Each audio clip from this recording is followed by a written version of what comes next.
네, 어제 아침에는 이 정직하고 공의로운 삶을 살자 하는 주제의 말씀을 드렸고요. 오늘 아침에는 좋은 말을 할 수 없으면 차라리 침묵하라 하는 이런 주제로 말씀을 드리도록 하겠습니다. 11절의 말씀에 보면 정직한 자의 축복으로 인하여 성읍이 진흥한다 이런 말씀이 나오는데, 여기에서의 정직한 자라는 말은 뒤에 나오는 악한 자와 대조되는 말이기 때문에 의인이라고 말할 수가 있습니다. 그리고 성읍이라는 말을 우리의 가족들, 그리고 더 나아가서 국가라는 말로 대체할 수도 있을 것 같습니다.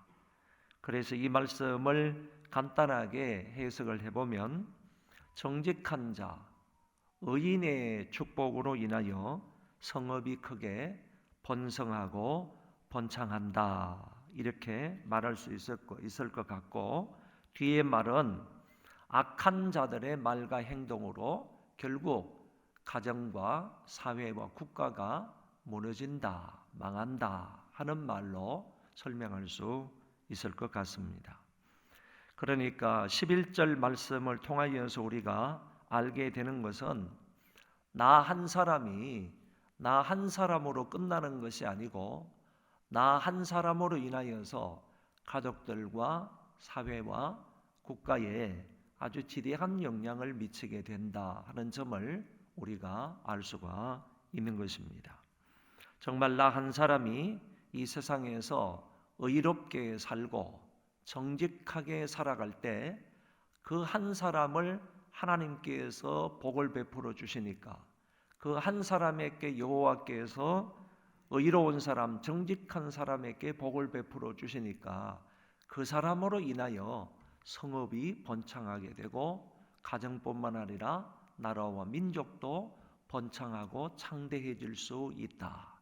그러나 반대로 악인의 행동과 악인의 그 말, 이런 것으로 인하여 가정과 사회와 국가가 망할 수가 있다, 무너질 수 있다 하는 점을 우리에게 교훈하고 있습니다.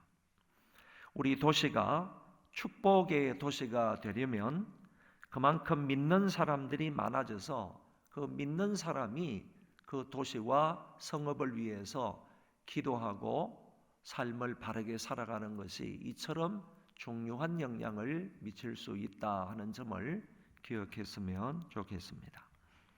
12절은 지혜 없는 자는 그의 이웃을 멸시하나 명철한 자는 잠잠한다. 여기 지혜 없는 자는 미련한 자를 의미하는 것이고 어리석은 자를 가리키는 말입니다. 그런 사람들이 이웃에 대해서 험담을 하거나 아니면 불평을 하거나 함부로 말을 하게 되면, 다시 말해서 이웃을 무시하거나 멸시하게 되면 그 사회가 어떻게 되겠는가? 그 사회는 서로 시기하고 다투고 싸움질만 하는 정말 엉망의 사회가 되고 말 것이다. 그러니까 그런 사람들은 다른 사람을 외모로 판단해서 다른 사람을, 그냥 한 사람을 단순히 무시하고 멸시했는데, 그 역시 많은 사회에, 많은 사람들에게 영향을 끼칠 수밖에 없다 하는 점을 말해주고 있습니다. 반면에 명철한 자는 잠잠한다 이렇게 말했는데, 이 말을 근거로 해서 결국에 좋은 말을 할 수 없으면 침묵하라 하는 교훈이 나오게 된 것입니다. 명철한 사람은 말을 못해서 잠잠하는 게 아니고 혀를 절제하고 입에 파수꾼을 세워두기 때문에 그 사람은 그런 말을 하지 아니하고 어리석은 사람처럼 떠돌아다니면서 함부로 말하고 이웃에 대해서 불평하고 험담하고 이웃을 아프게 하는 그런 말을 하지 않는다는 것입니다. 혹시 이 지혜로운 사람에게, 명철한 사람에게 그런 말을 할 기회가 있더라도 그것이 다른 사람에게 유익이 되지 않으므로 그 사람은 혀를 절제하고 입에다 파수꾼을 세워서 살아가는 사람이 되는 것입니다. 그래서 명철한 자는 그런 상황이 되더라도 입을 벌리지 않고 잠잠한다. 이렇게 말씀하고 있습니다. 우리말에 침묵이 금이다라는 말이 있는데 험담을 하고 불평불만을 하고 부정적인 말을 하고 이웃에 대해서 거짓말을 하고 사기짓을 하고 그러는 것이 아니라 그런 상황이 되더라도 지혜로운 사람은 그 입을 금한다. 그 혀를 금한다. 그 혀를 절제한다라고 말씀해주고 있습니다. 그런 사람이 명철하고 지혜로운 사람이다라고 교훈하고 있습니다. 13절의 말씀도 말에 대한 교훈을 주고 있는데 거기에 보면 한담하는 자라는 말이 나옵니다. 한담이라는 말은 헌담이라는 말과 험담이라는 말과 비슷한 뜻을 가지고 있는데 이거는 중상모략하는 자다 그런 뜻을 가지고 있습니다. 그러니까 사실이 아닌 말로 남들을 비방하는 것을 중상모략한다 그런 말을 하죠. 그래서 그런 사람을 일컬어서 한담하는 자다. 한담하는 사람은 남의 비밀을 누설한다 그랬습니다. 한담하는 사람이나 남의 흉을 보고 다니는 험담하는 사람이나 두루 다니면서 남의 비밀을 누설하게 된다 그랬습니다. 그것을 다시 말해 남의 비밀을 누설하는 그런 사람들은 남의 비밀을 나만 알고 있는 양 생각을 하면서 그것을 그냥 이웃 사람들에게 떠버리고 그 비밀을 누설하고 다니는 사람인데 그런 사람은 마치 그것을 사명으로 여긴다는 거예요. 비밀을 간직을 했으면 끝까지 비밀을 지켜주는 것이 마땅한데 그 비밀을 지켜주지 아니하고 오히려 이거는 비밀인데 나한테만 얘기한 건데 내가 당신한테 얘기를 한다 그러면서 그 비밀 얘기를 그대로 다 얘기를 해주고 덧붙여가지고 뻥튀기를 해가지고 거기에 대해서 자기 의견을 붙여서 얘기를 한단 말이죠. 그것을 사명으로 여기는 사람들을 오늘 여기 책망하고 있는 것이고 그런 사람이 되어서는 아니 된다는 것을 말해주고 있습니다. 여러분 보세요. 두루 다니며 한담하는 자는 남의 비밀을 누설한다. 이런 사람들은 남의 비밀을 다른 사람에게 알려주기 위해서 두루 다닌다고 했습니다. 두루 다니는 것을 자기의 사명으로 여기면서 남들의 비밀을 토설해낸다 그런 얘기입니다. 그래서 이런 말이 나왔습니다. 한담하는 자는 다른 사람의 결점으로 채우는 사람이다. 다른 사람의 결점으로 채우는 사람이 바로 한담하는 사람이다. 다시 말해서 중상모략하는 사람이다. 이렇게 설명할 수 있습니다.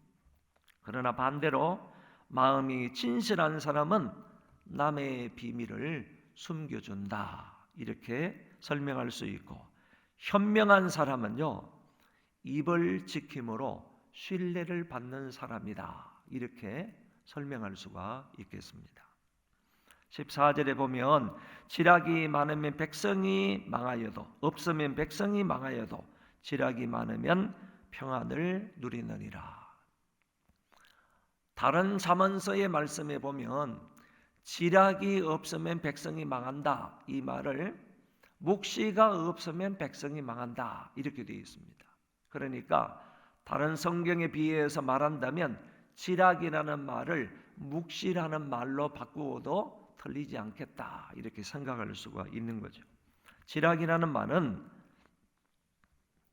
어떤 일이나 문제든지 명철하게 포착하고 분석 평가하며 해결 대책을 능숙하게 세우는 뛰어난 설계와 계략을 말한다. 이렇게 국어사전에 정의되어 있습니다. 어떤 문제가 일어나면 그것을 아주 명석하게 분석을 해가지고 그 문제에 대한 어떤 대책도 슬기롭게 내놓는 것, 이런 것을 일컬어서 지략이라 이렇게 말하는데, 우리가 보는 것처럼 한 나라의 대통령이나 왕 옆에는 이런 지략가가 있어야 하는 것입니다.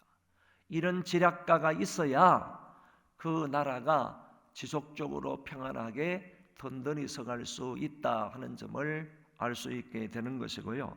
특별히 한 나라의 군대에는요, 군대는 항상 전쟁을 예비하는 집단이지 않습니까? 그렇기 때문에 한 나라의 군대에는, 그 나라의 군대에는 반드시 이런 전략가, 이런 지략가가 있어야 전쟁이 발생했을 때 전쟁에서 승리할 수가 있게 되는 것입니다.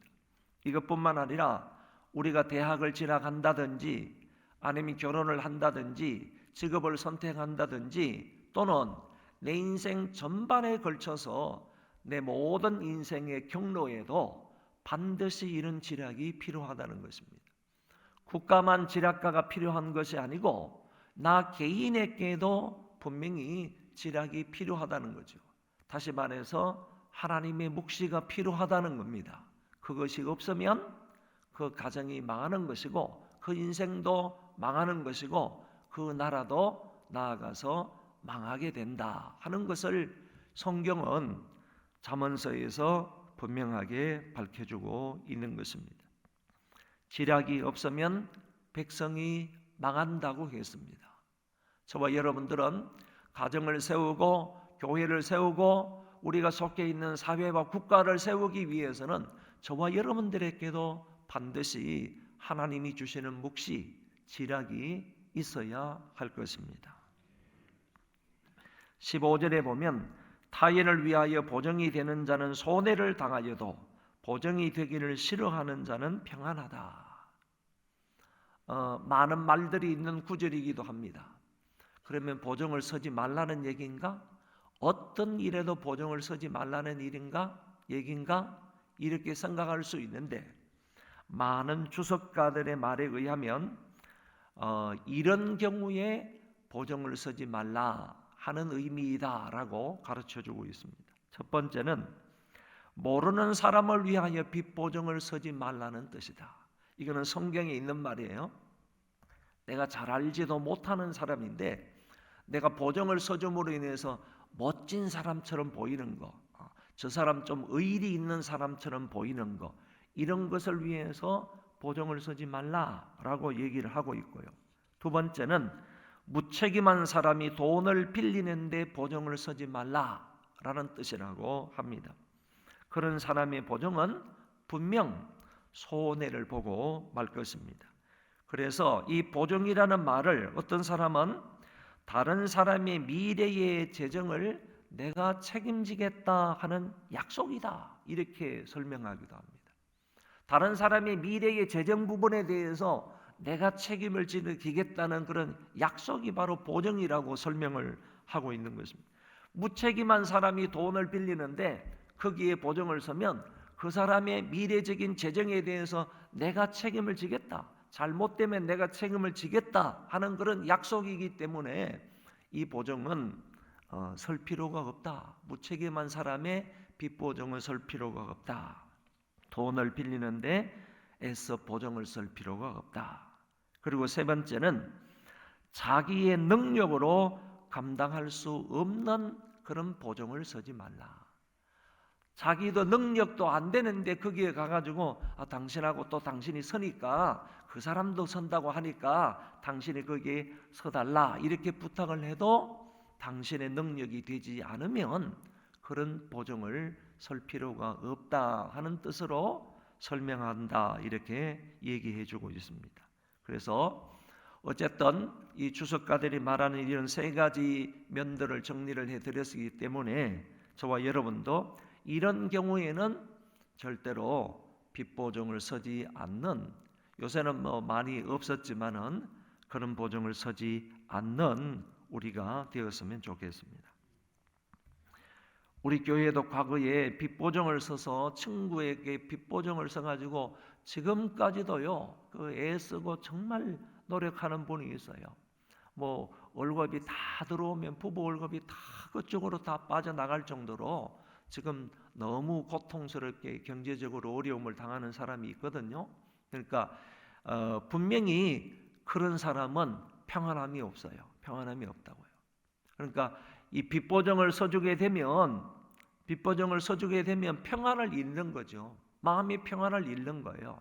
그러나 정말로 어려운 가운데에서도 빚보정을 거절하게 되면 그런 사람 마음에는 평안이 있다라고 오늘 성경은 말씀해 주고 있습니다.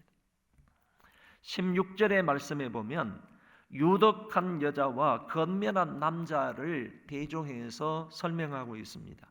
유덕한 여자라는 말은 덕이 있는 여자다 그런 뜻이고, 그리고 건면한 남자다라고 하는 것은 모든 일에 꾸준하고 부지런한 남자다 그런 얘기입니다.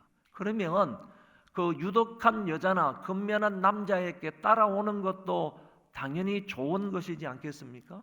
그래서 그 얘기를 하는 거예요. 유덕한 여자에게 따라오는 것은 존영이고 존귀하고 영광을 받는다는 얘기죠. 그런 사람에게, 그런 여자에게 존귀함과 영광을 받는 일이 일어나게 되는 것이고, 건면한 남자, 모든 일에 꾸준하고 부지런한 그런 사람에게는 재물이 따라온다.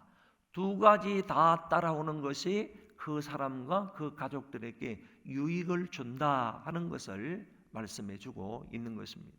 그러니까 한 가정의 아내나 남편이 이렇게 정말 덕이 있고 그 다음에 부지런한 그런 남편이라고 한다면 그 가정에 따라오는 것은 존영과 재물이다 하는 것을 알게 되는 것입니다.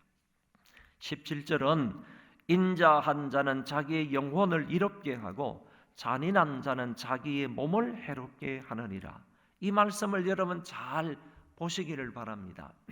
자기 영혼을 이롭게 하고 자기의 몸을 해롭게 한다 그랬습니다. 그러면 잘 보시면요, 자기 몸을 이롭게 하는 것이나 자기 몸을 해롭게 하는 것이 뭐냐 하면은 남을 어떻게 대하느냐에 따라서 다르다는 거예요. 내가 남을 어떻게 대하느냐에 따라 가지고 자기 몸을 이롭게 할 수도 있고 자기 몸을 해롭게 할 수도 있다는 얘기예요. 성경의 가르침이 바로 이런 것이라니까요. 그러니까 내가 남을 어떻게 대하느냐에 따라 가지고 내 몸에 이로울 수도 있고 해가 될 수도 있다 하는 점을 여기에서 말씀을 하셨습니다. 그러면 인자한 사람은요, 믿음이 가는 사람이고 의지할 만한 사람이고 사랑을 받을 만한 사람이고 다른 사람들에 대한 애정을 가지고 있는 사람이에요. 그러니까 신뢰할 만하고 그 다음에 사랑을 받을 만하고 의지할 만한 사람이고 다른 사람에 대해서 애정을 가지고 있는 사람은 결국에 다른 사람을 유익하게 하는 거예요. 그것으로 인하여 자기가 이롭게 된다 이렇게 말씀을 하시는 것이고, 뒤에 나오는 잔인한 자는 인자한 사람과 반대되는 사람이지 않겠습니까? 자기의 몸을 해롭게 하느니라. 남을 이렇게 대하기 때문에 결국에는 그 사람으로 인하여 해를 받게 된다 하는 점을 말씀하고 있습니다. 18절은 악인의 삭선 허무하되 공의를 뿌린 자의 상은 확실하다. 여기 삭시라는 말하고 뿌린 자의 상 이런 말씀들을 볼 때 이 뿌리는 거, 심는 거, 뭐 이런 것에 대한 보상, 그런 것에 대한 어떤 그 결과 이런 것들을 얘기하고 있는데, 한마디로 말하면 이 말씀은요, 우리가 잘 알고 있는 성경대로 뿌린 대로 거둔다 그 말이에요. 심는 대로 거둔다 하는 것을 이렇게 표현을 하고 있다라고 볼 수 있습니다. 그렇기 때문에 정직을 심게 되면요, 반드시 거기에 따른 보상이 온다는 거예요. 그리고 악을 심게 되면요, 반드시 거기에 대한 보상이 오는데, 악을 심는 결과는 모든 것이 허무뿐이다 이렇게 얘기를 하고 있는 것입니다. 여러분, 이 말씀을 따라서 무엇을 심느냐에 따라서 우리는 거두게 된다 이거죠. 악을 심으면 악을 거두게 되는 것이고 선을 심으면 선을 거두게 된다 하는 말씀을 잠언서 기자가 말씀을 하셨습니다. 이 심고 거두는 법칙은요, 저와 여러분의 삶 전반에 걸쳐서 모든 것이 다 적용될 수 있는 말씀입니다. 내 인생 전반에 걸쳐서 적용할 수 있는 원리가 무엇인가 하면은 그거는 바로 심고 거두는 법칙입니다. 농사에만 적용되는 것이 아니라는 얘기예요. 우리의 신앙생활 전반적인 면에 있어도 심고 거두는 법칙은 반드시 적용이 된다. 우리가 무엇을 심느냐에 따라 가지고 무엇을 거두게 되는 것이다. 뭐 팥 심은 데에서 팥을 심어놓고 또는 악을 심어놓고요, 뭐 콩을 거두기를 원한다든지 아니면 뭐 좋은 것을 거두기를 원하면 그거 되겠습니까? 안 된다는 말이죠. 그러니까 심는 대로 거둘 수밖에 없다 이거죠. 그러니까 저와 여러분들은 심는 것에 조심해야 하는 것입니다. 내가 지금 내 삶을 통해서 무엇을 심고 있는지, 그리고 나의 미래에 대해서 아니면 자식들의 미래에 대해서 내가 무엇을 심고 있는 것인지, 그거에 따라서 거둘 결과가 분명해진다 하는 점을 기억하시기를 바랍니다. 마지막 19절은 공의를 굳게 지키는 자는 생명에 이르고 악을 따르는 자는 사망에 이르느니라. 이렇게 공의를 지키는 자와 악을 따르는 자를 비교하면서 거기에 따르는 결과는 생명과 사망이다라고 말씀을 하셨습니다. 의인은 살 것이나요, 죄에 대한 권고를 듣지 않는 사람은 죽는다 하는 말을 이렇게 표현을 했다라고 생각할 수 있습니다. 오늘 말씀을 정리하면요, 한담하는 자가 아니라 남들에 대해서 중상모략하는 자가 아니라 저와 여러분은 신실한 자가 되었으면 좋겠습니다.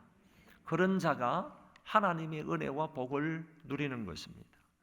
두 번째, 지략이 뛰어난 사람이 되어서 우리 조성은 목사님이 말씀하신 것처럼 여운을 남기는 삶이 되었으면 좋겠습니다. 그런 잔잔한 그런 여운, 그런 영향력을 많은 사람들에게 줄 수 있으면 좋겠습니다. 지략이 뛰어난 사람이라야 자기의 가정을 그렇게 세울 수 있는 것이고, 교회를 그렇게 세울 수 있는 것이고, 더 나아가서 우리가 속하여 있는 직장이나 아니면 사회나 국가도 그렇게 세울 수 있다는 얘기입니다. 특별히 여러분들뿐만 아니라 여러분들의 자녀들에게 하나님께서 이런 지략을 많이 주셨으면 좋겠습니다. 이런 지략이 뛰어난 사람이 됨으로 인하여서 삶 전체를 통하여서 미래 세대에 여운을 남길 수 있는 그런 삶이 되기를 바랍니다. 세 번째는 인자한 자가 되어서요, 믿음이 가고 의지할 만하고 사랑받는 그런 사람이 되었으면 좋겠습니다. 정말 남들을 인자하게 대하느냐에 따라 가지고 그것이 바로 나를 이롭게 하는 것입니다. 그래서 저와 여러분은 평생토록 살아가면서 하루하루를 살면서 인자한 자가 되었으면 좋겠다. 여러분의 자녀들도 그렇고요, 악한 자의 반열에 서지 말고요, 인자한 사람들이 되었으면 좋겠습니다. 그리고 네 번째는 공의를 행하는 자, 공의를 심는 자가 되어서 공의를 거두고 선한 것을 거두어서 하나님께 감사하고 영광을 돌리는 자들이 되시기 바랍니다.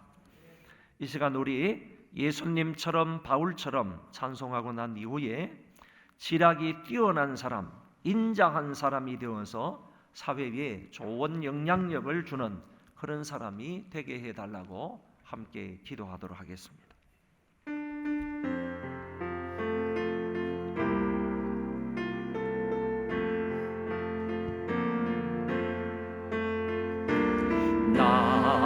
낮에는 서로 밤엔 날처럼 그렇게 살 순 없을까? 욕심도 없이 어두운 세상 비추어 온전히 남을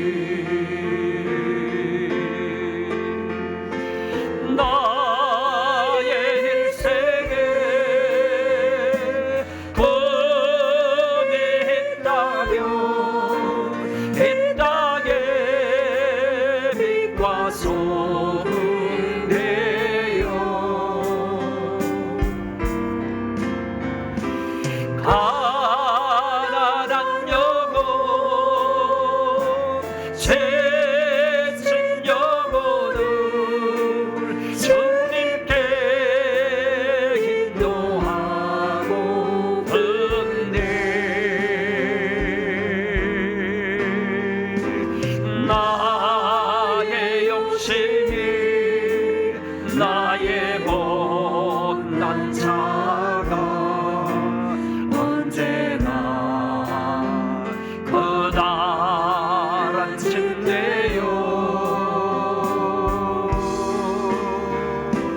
나를 짓눌러 남을 곤곡해 하니 예수여 나를 도와주소서.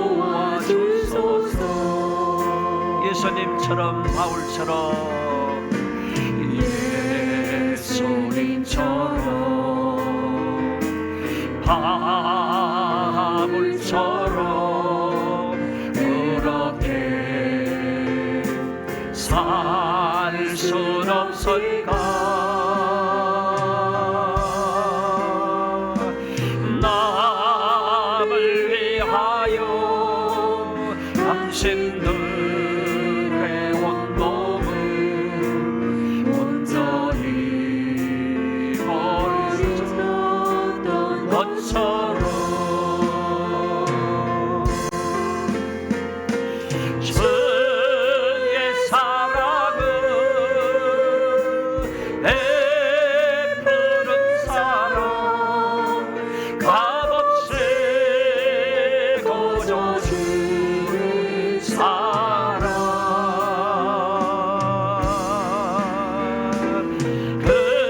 그러나 나를 주는 것보다 받는 것 더욱 좋아하리.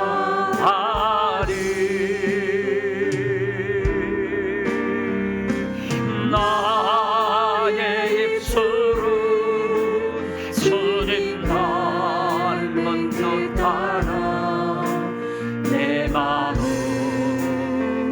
아직도 주하여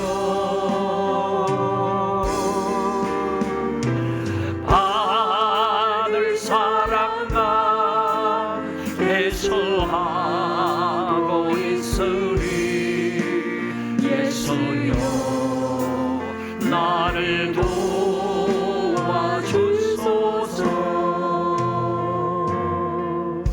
우리 하나님 앞에 지략이 뛰어난 사람이 되기 위하여 그리고 인자한 사람이 되어서 사회에 좋은 영향력을 주는 그런 사람이 되게 해달라고 간청하도록 하겠습니다.